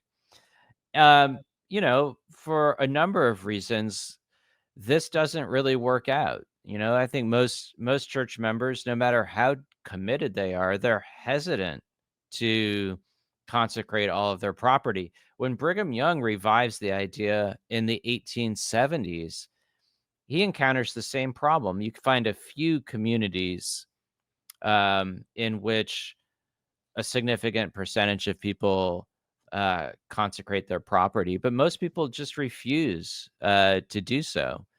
And on the one hand, it seems kind of funny in a sense of, well, these people maybe they don't fully trust Joseph or Brigham Young. Just think these are individuals who gave a lot of their wealth and risked a lot for this movement, but they really still on some level wanted to control their own resources. Yeah. Well, to me, it again speaks to kind of the boldness of the ask. And I don't know, some people call this type of thing, referring specifically to Joseph, as grifting. But I guess one man's grifter is another man's prophet of God. Like it's all a matter of your perspective, right? Yeah, and I do think at this point, one of the things that Joseph does really throughout the rest of his life is on some level, and he's usually doing it through people like Partridge and others. But one thing he's doing is he's managing the acquisition and distribution of property. So later chapters of this story, you have people showing up to Missouri, or later they show up to Nauvoo. Can Joseph provide them with property in return for their property in the east, or for some money, or can he just give them property? So managing the acquisition and distribution of property becomes really a central concern for Joseph for the next 13 years. I I do think I'm hesitant to simply call Joseph a grifter. I think there is something more to this in the sense of the immediate purpose does seem to be to acquire, um, especially once you get to the summer of 1831, does seem to be to acquire property in Jackson County. Joseph is not simply asking people to consecrate their property and building himself a massive mansion in Kirtland, but that doesn't get away from, the largeness of the ask. And, as someone who's not a Latter-day Saint, I'm certainly very uncomfortable with the idea of using the words of Jesus Christ to um, encourage or pressure church members to give their wealth to the institution. Yeah. All right. Well, thanks for talking about this. Really quickly, Joseph thought of himself as a prophet likened to the prophets of old. And I know this is asking you kind of on the spot to invoke your biblical knowledge, but Mm. do Bible prophets have the degree of power that Joseph is seizing here in Kirtland, to the point of saying, "Hey everyone, hey all my followers, imagine Moses. I know that he's leading the children of Israel around and none of them own property, but like, I don't know, Isaiah or Ezekiel or Amos or Peter, I don't know, Paul, pick a prophet or apostle. Could they have gotten away with, hey, everyone who follows me, give me all your property and I'll let you know how much of it you get back. I am your ruler." Could biblical prophets get away with this, or is Joseph sort of taking the biblical prophet again to 11 in terms of power and grandiosity? Ooh, that's kind of a fun question. I mean, I think most of the Old Testament figures you mentioned, these are actually fairly, marginal figures. I don't mean unimportant, but they're not necessarily powerful leaders in that sense who are in a position to do that.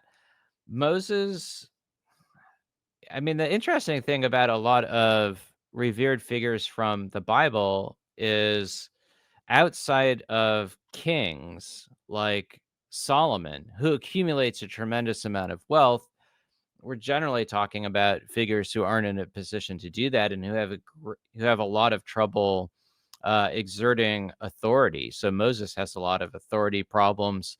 Paul has all sorts of competitors, these super apostles that he's up against. Maybe the only good analogs would be people like David and Solomon. Solomon, he's still sort of lumped in with lumped in with David as a pretty good king, a wise leader. I mean, he enslaves people and takes all sorts of wealth from people. So I don't know. I didn't answer your question very well, John. No, you did. Like, yeah, when I think of like Amos or Ezekiel or Isaiah, they either come across as like these crazy dudes wearing bear skins, like almost like you know, someone who you might question their mental health, but they just happen to be prophesying. I mean, that's how Monty Python would depict them in like the Life of Brian, right? Yeah, or Like, John the Baptist. right. He's in Yeah. he's in the wilderness. He's Probably not got rotted teeth and he's like he's not matted hair. he's not eating well. He's not dressed well. So sure. But if you talk about David or Solomon, they were literally kings. And like David, what he sent a guy out to battle so that he could take his wife, right? Yeah. And they had, I mean, obviously this is a little bit of a spoiler alert, but they take on multiple wives and concubines, some of these people. So Yeah.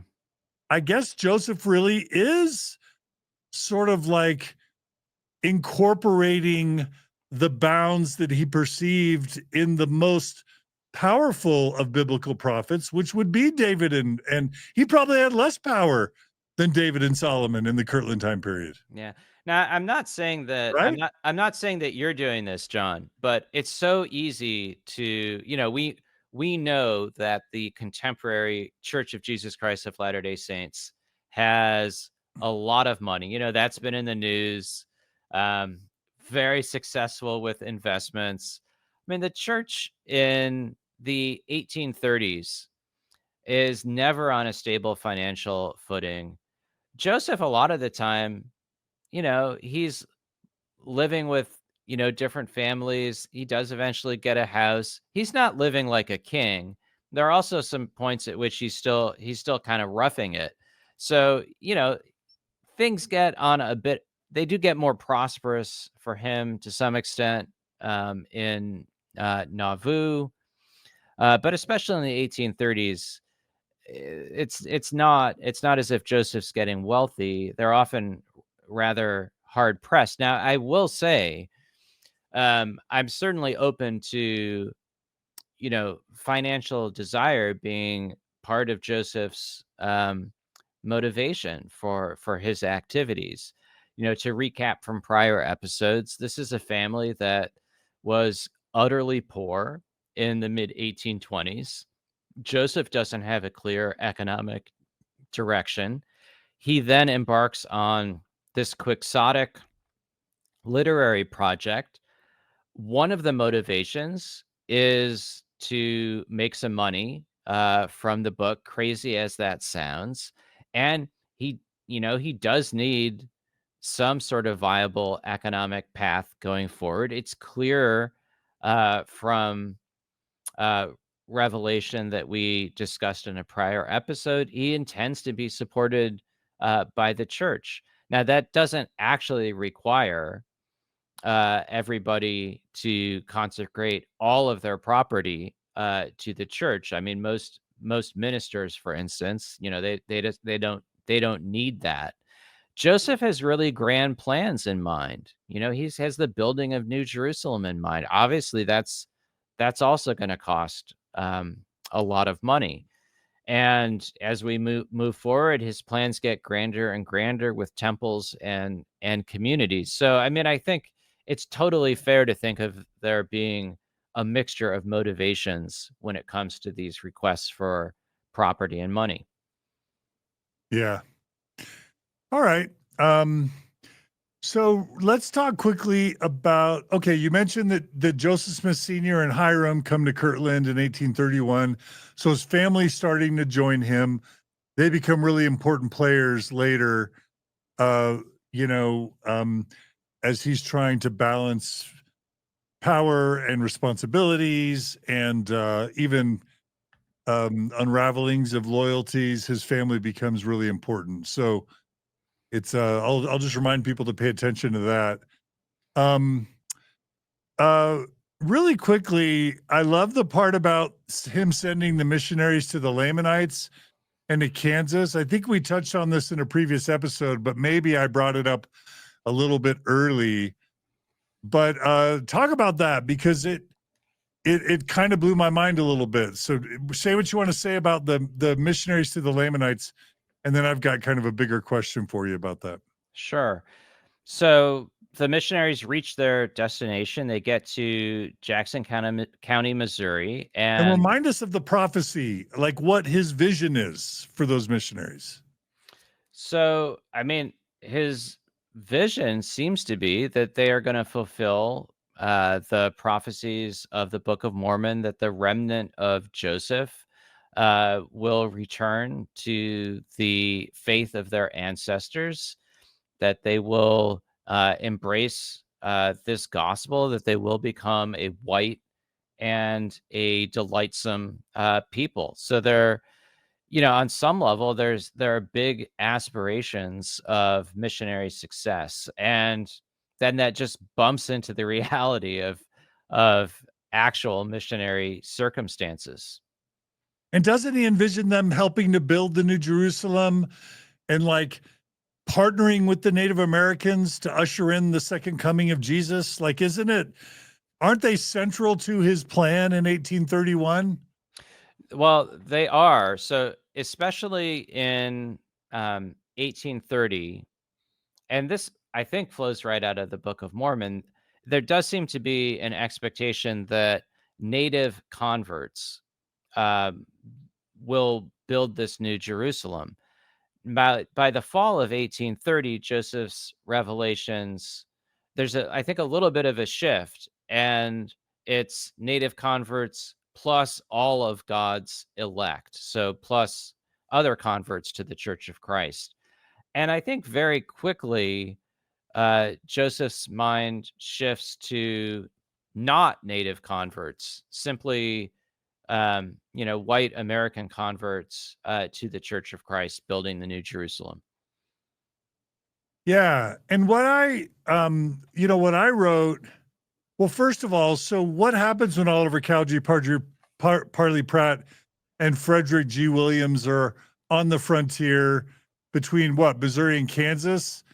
How are they Yeah. received? What did federal agent Richard Cummins think about it all? Yeah. What did he mean by the missionaries acting very strange, by the way? Yeah. So, so first of all, Jackson County, that's western Missouri. And if you cross over the river, you're into what at the time was simply referred to as Indian territory. And uh, Cowdery Pratt and Frederick Williams, they cross over. They apparently spend a night with the Shawnee. Then they meet with a Delaware leader and his people. And we don't know too much about exactly how the missionaries proceed because they're there really, really briefly. So Richard Cummins, who was the federal Indian agent for the territory, told Cowdery that he would imprison them if they continued to preach without a permit. So I don't know if this was by statute or by custom, but missionaries weren't simply allowed to come into these communities and start preaching. They needed permission from federal agents.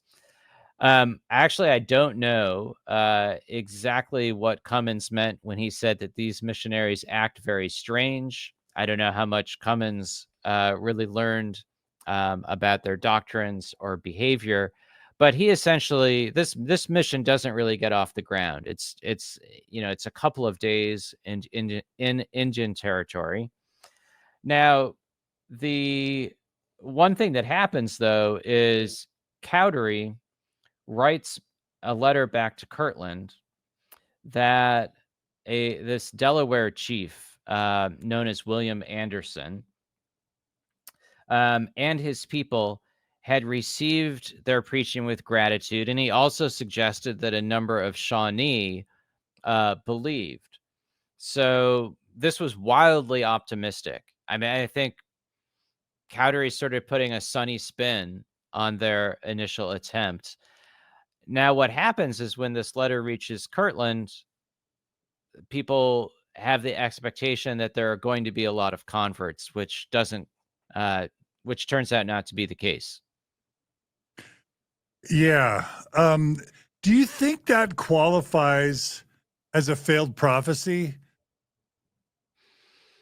Great question. So I think I don't know. I guess I would say the Book of Mormon and Joseph's revelations, I don't know that they necessarily um I don't know they necessarily contain predictions, according to a certain timetable. So there's probably a little bit of wiggle room.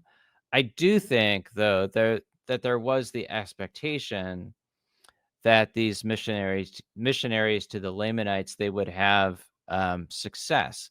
Now, some of that might have already been tempered by the fact that native communities in New York and elsewhere, they don't respond with any particular enthusiasm to any early encounters that they have with church members.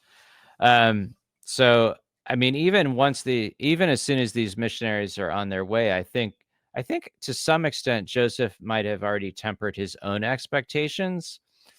I think what your question points to is that at least some church members, they expected big things from this mission.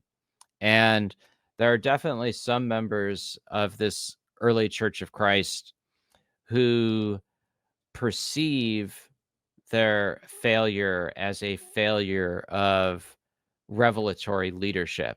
And for some people, it is a faith-shattering failure.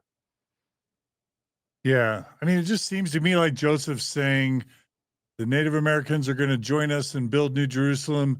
Missionaries go out and convert them. Missionaries go out, get told to go home. They retreat to independence. It feels like an open and shut failed prophecy. And to this day, Native Americans aren't really heavily involved in the church. You really won't find more than one leader of the top 200, 300 leaders of the church. Like, feels like a failed prophecy. I'm not trying to force you to say that. Yeah. I Well, just I just yeah, want to call it, if he's called a prophet. Like, we just started today's chapter by him saying the prophet has arrived, right? So I right. think it's fair to say, how are his prophecies doing, right? Oh.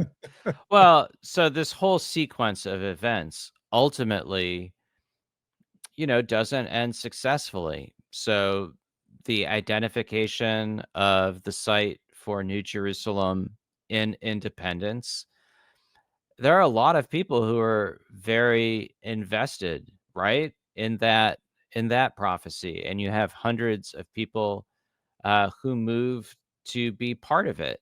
And I don't think it's a big spoiler alert to say that by 1834, those plans, those revelations have been um, disrupted.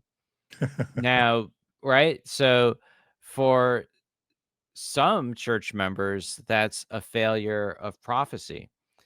I would say for the majority of individuals who moved to Missouri and experienced persecution and expulsion, they're not pointing the finger at Joseph and failed prophecies. They're pointing the finger at their persecutors. So, but I mean, it is an interesting dynamic, and I think one thing that is definitely true of Joseph, and maybe this insulates him from that charge to some extent, is he is always moving. He's moving in new directions. He's usually moving in a bunch of directions. He doesn't, even as important as many of the things as something like that is, um, he always has other, plans in the work, and he's really good at pivoting and responding to setbacks. Amen. Yeah, that becomes a superpower for sure. Like, he gets beat down and he comes back tripling, doubling, tripling down, Yeah. comes back stronger every time. Just a couple quick bullet round questions. I've mentioned this before, but the church tends to count this 1831 time period as the first emergence of the polygamy doctrine. And I think they do that because Fanny Alger, you know, tends to be cited as Joseph Smith's first plural wife in the 1835 time period, but that's before the sealing powers even given, and or the one D&C 132 polygamy revelation is given. So it looks a lot like, as Patrick Mason says, Fanny Alger and polygamy looks a lot like sin to many of us, including Patrick Mason. But if you then cite that letter to the missionaries, to the Native Americans, where Joseph sort of seems to suggest that if they want to take on a Native American woman as a concubine, I guess God's going to be okay with it, sort of thing. What do you make of that? And I think you've already said that there's no evidence that they ever actually took Joseph up on that offer. But what do you make of that 1831 revelation that seems to be allowing polygamy with Native American women? So great question. I talk about it in a little bit of detail in the next chapter, Oh, but okay, no, okay. but No spoiler. okay, we can save it, but I'll just say briefly, Okay. I don't think there's good evidence for Joseph having received a revelation related to plural marriage in 1831 or in the early 1830s. Okay. And then we'll talk about what did happen maybe next chapter. Sure. Okay. Um, you also seem to suggest that Joseph tells people in 1831 that some of them will live to see Jesus's literal second coming. And so my next question in the rifle round is, did Joseph tell people that? And if he told people that, does that qualify as a failed prophecy? So great question. Yeah. So I'm trying to remember the exact instance. I'm actually more familiar with there are blessings, I think, from both Joseph and his father, in the form of patriarchal blessings in the mid 1830s to a large number of people that they will live to see the return of their savior.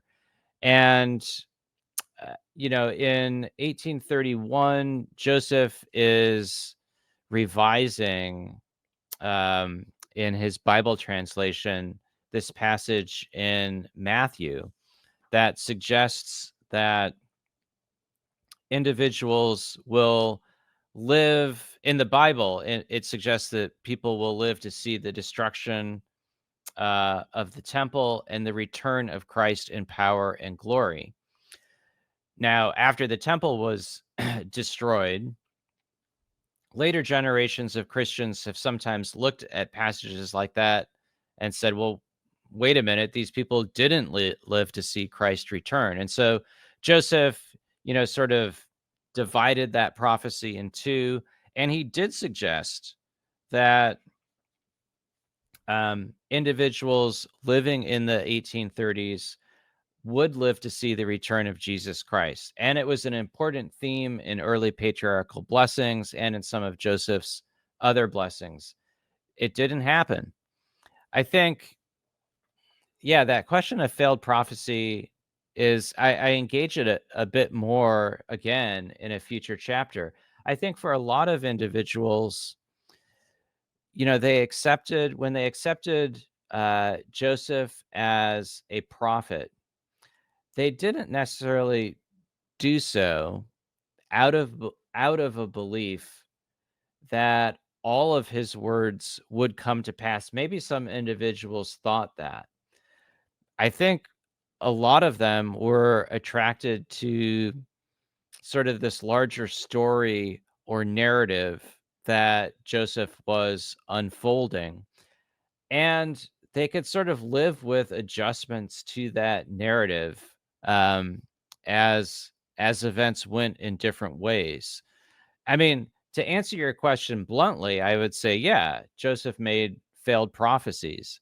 But I think sort of an interesting corollary to that question is, why was it that so many people stuck with him despite the failure of some of those prophecies? That's actually a great point, because on the one hand, you could just say, well, he wasn't a prophet because his prophecies failed. On the other hand, if it bothers us, why didn't it bother so many of them? And it clearly didn't. So clearly they had a different expectation than some of us bring to this story.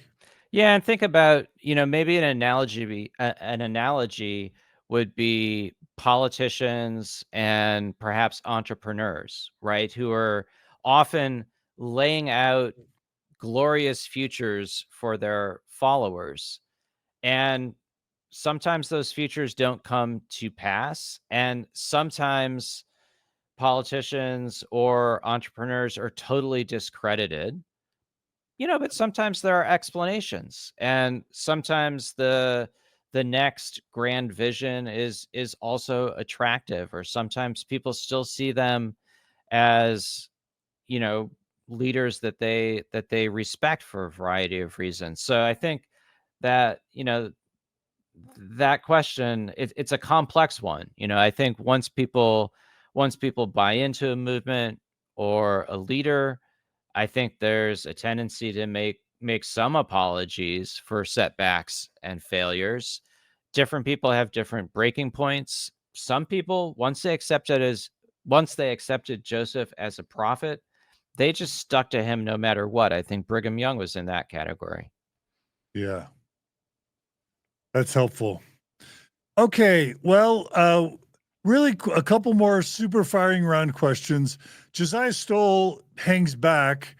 If those of you who pay attention or have been hearing previous episodes, he was clearly the one that kind of helped start this all with the silver mine.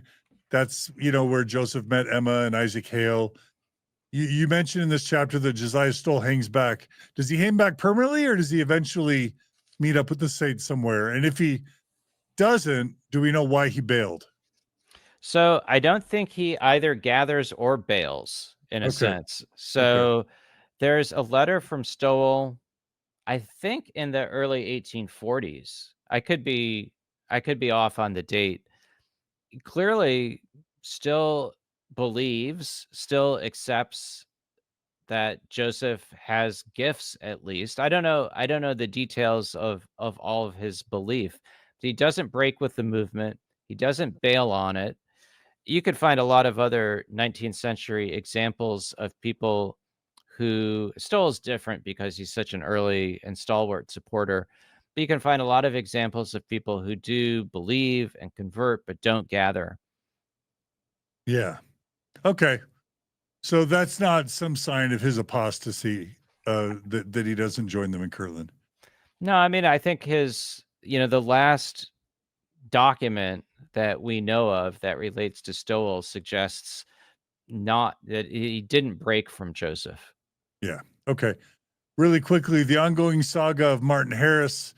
You mentioned that he goes broke, that he lost the land that he mortgaged to pay for the Book of Mormon, and he's still got a bunch of Books of Mormon that he needs to sell.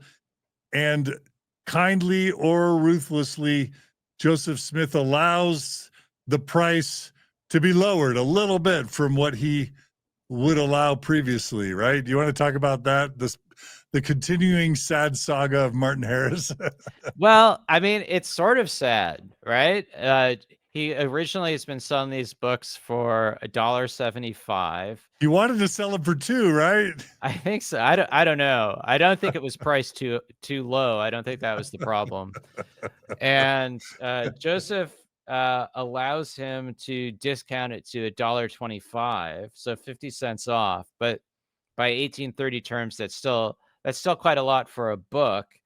Um, According to, and it's a recollection from a number of decades later, but um, John H. Gilbert, who was the typesetter for the Book of Mormon, his recollection is that Harris was cleaned out financially. He definitely was distraught that the books didn't sell. Yeah. But, he was on record later saying that he never lost 1 cent. Mr. Smith paid me all that I advanced and more too. I presume that Harris meant that he had been repaid spiritually. So he wasn't totally cleaned out. He still did have some I think he still had some property and resources, but he did lose a lot of money on this guarantee. Uh, I think he's talking in spiritual terms rather than financial terms. Yeah.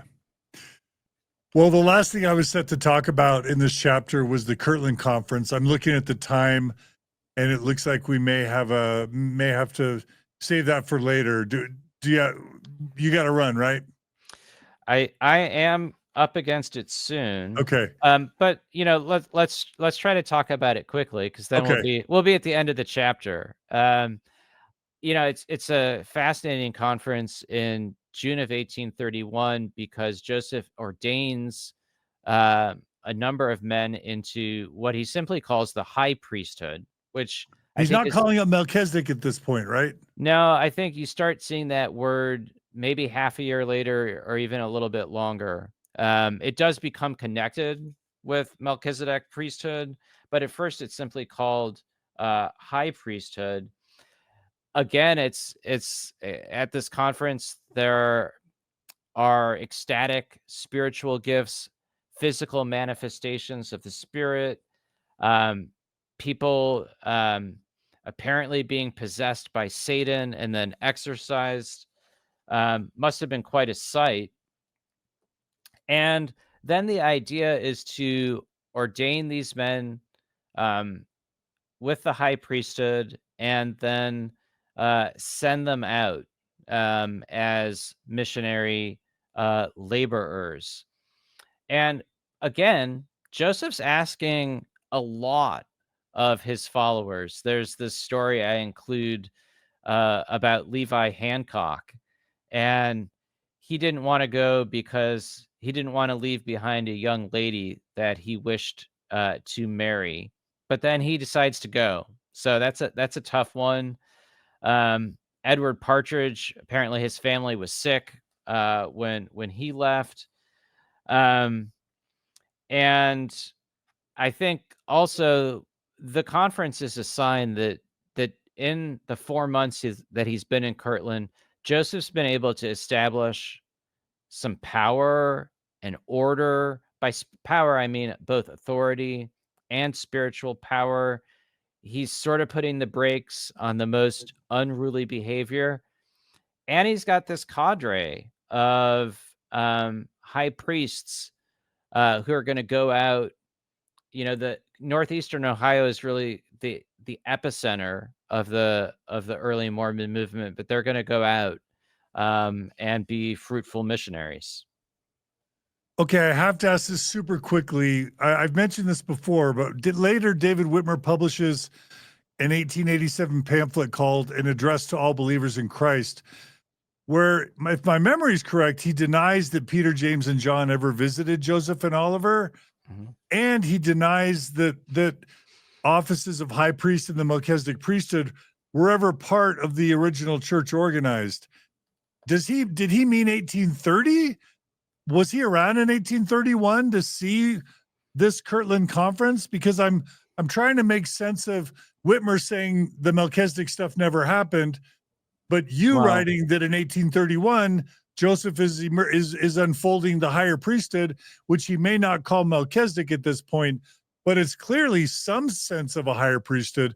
How do we square those two differences, or can we? Well, so the first thing is this doesn't really pertain to the appearance of Peter, James, and John in 1829. So, however one wants to understand Joseph's later recollections of that, high priesthood as a concept is at least not introduced to church members until 1831. And one of the things that's characteristic of a lot of recollections of 1831 is that church members, they don't really understand the concept. Joseph doesn't necessarily articulate it. I don't really think even in 1831 there's much of a distinction between high priesthood and lower priesthood, certainly not between Melchizedek priesthood and priesthood of Aaron, Aaronic priesthood. What I really think is at the heart of this is priesthood equals spiritual power. And men are ordained as high priests.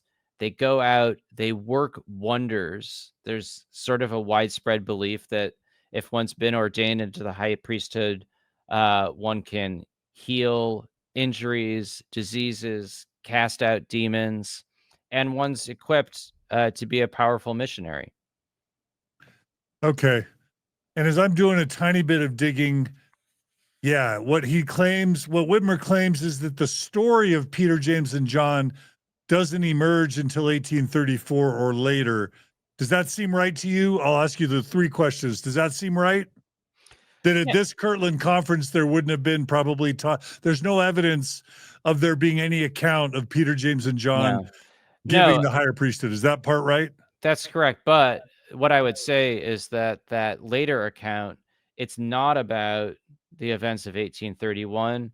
It's about experiences in the spring of 1829 during the Book of Mormon translation. Okay. The second thing is, go ahead. No, I was going to say, and I think, that's something that historians of Mormonism and sort of interested church members often want to know. Are there really early accounts of the restoration of priesthood for the spring of 1829? I definitely think that, I think those narratives get fleshed out a number of years later.